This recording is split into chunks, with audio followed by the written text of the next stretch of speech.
Donc, notre problème est de prouver que les diagonales du carré, donc AC et BD, soient orthogonales, donc perpendiculaires. Donc, AC fois BD, donc ça c'est ici et seulement si AC fois BD est égal à 0. Donc, nos hypothèses selon ça, c'est AC ici va être égal à AB plus BC et que BD va être égal à BC plus CD. Et il faut respecter que ABCD est un carré, donc toutes les contraintes qu'un carré implique.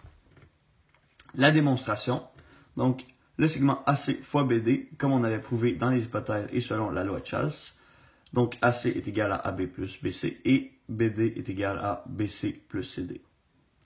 Donc ça fait cette ligne-là. Donc, ensuite on fait une distribution. Donc, AB fois BC plus AB fois CD et ainsi de suite. Donc, ça forme toute cette ligne-là.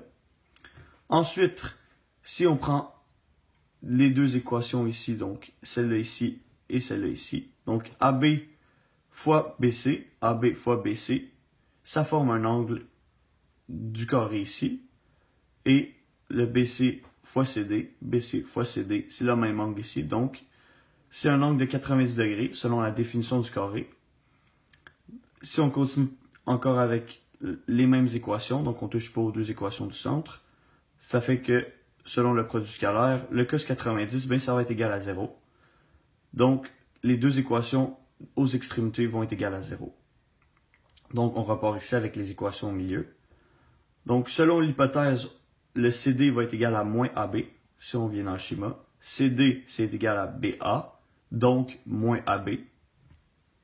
Ensuite, on fait une PS2. Donc, le négatif, on va le mettre en avant de la parenthèse. Donc, ça va donner cette ligne-là. Et ensuite, le PS, on va faire une PS4. Donc, AB fois AB va donner la longueur de AB à la 2. Et même chose pour BC. Donc, BC fois BC va donner la longueur de BC à la 2.